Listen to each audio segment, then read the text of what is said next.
these threats is television journalist Ravish Kumar. Raised in Jitwarpur village in Bihar, northeast India, Ravish pursued postgraduate studies in history in Delhi University.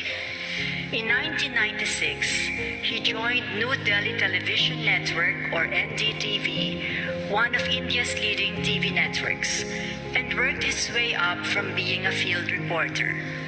After NDTV launched its 24-hour Hindi language news channel, NDTV India, he was given his own daily show called Primetime, reaching a Hindi-speaking audience of 422 million. Today, as NDTV India's managing editor, Ravish is one of India's most influential TV journalists.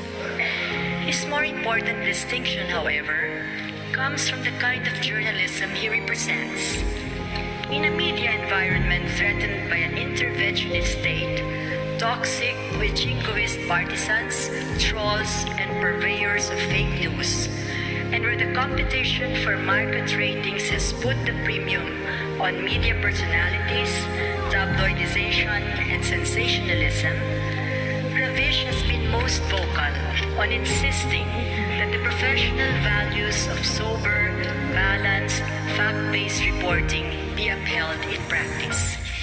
His prime-time program takes up current social issues, does serious background research, and presents issues in well-rounded discussions that can run up to 20 or more episodes. It deals with real-life, underreported problems of ordinary people, from the lives of manual scavengers and rickshaw pullers, to the plight of government employees and displaced farmers, to underfunded state schools and the inefficient railway system. Ravish interacts easily with the poor, travels extensively, and uses social media to stay in touch with his audience, generating from them the stories for his program. Striving for a people-based journalism, he calls his newsroom the People's Newsroom. Ravish is not above engaging in some theatrics himself if he feels it effective, as in an innovative show he did in 2016 to dramatize how debased the discourse had become on TV news programs. After he introduces the show's topic as how TV news programs had descended into a dark world of angry, strident voices, the screen goes dark. And for the next hour, there is nothing but a cacophonous audio of sound bites from actual TV programs, venomous threats and rants. For Ravish, it is always about the message, dispassionately delivered. As an anchor, Ravish is sober, incisive, and well-informed. He affords his guests the chance to express themselves. However, he does not balk at calling the highest officials to account or criticizing media and the state of public discourse in the country. For this reason, he has been harassed and threatened by rabid partisans of one kind or another. Through all this, he has kept faith with a journalism that puts service of the people at its center. Ravish sums up what he believes a journalist is in the most basic terms, and I quote, "If you have become the voice of the people, you are a journalist," end of quote. In electing Ravish Kumar to receive the 2019 Ramon Magsaysay Award, the Board of Trustees recognizes his unfaltering commitment to a professional, ethical journalism of the highest standards, his moral courage in standing up for truth, integrity, and independence, and his principled belief that it is in giving full and respectful voice to the voiceless, in speaking truth bravely yet soberly to power, that journalism fulfills its noblest aim to advance democracy.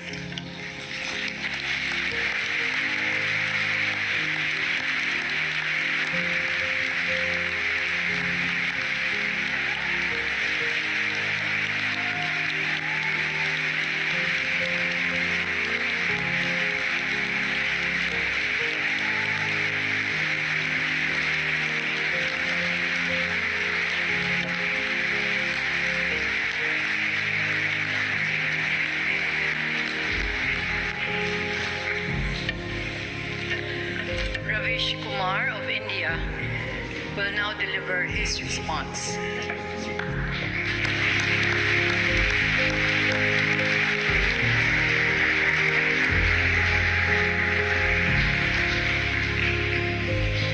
Namaskar.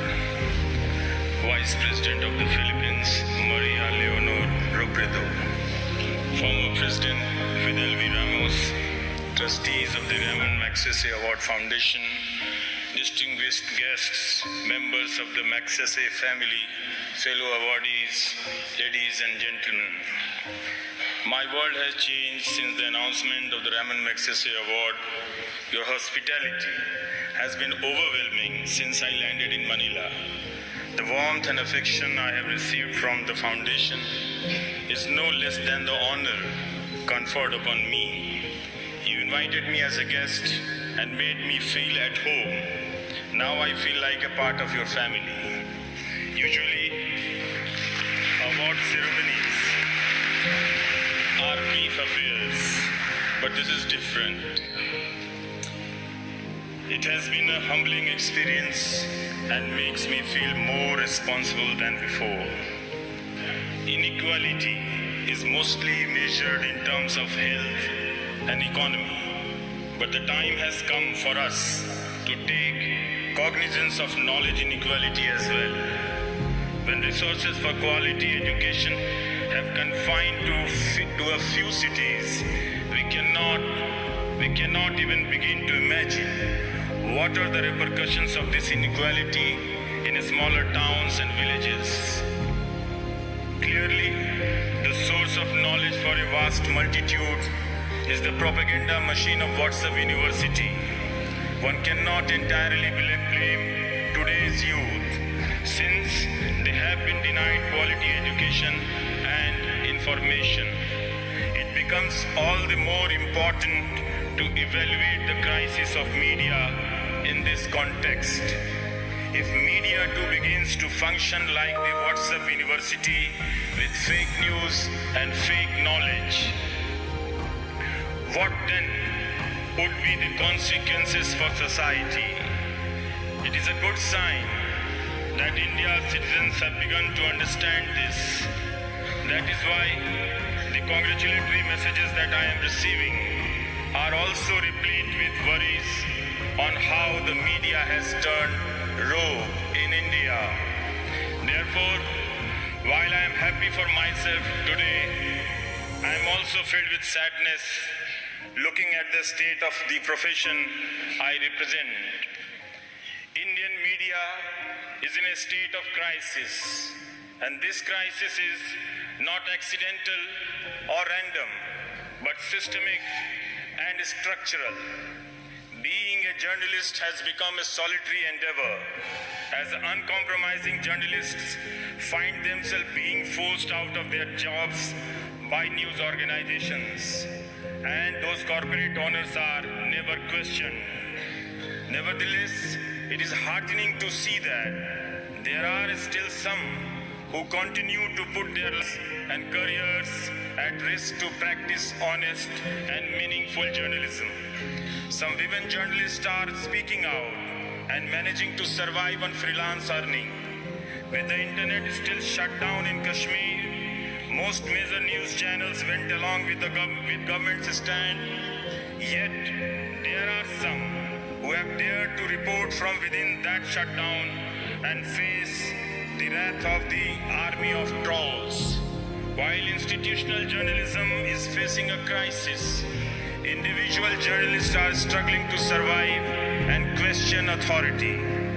Can we restore the sanctity of the news?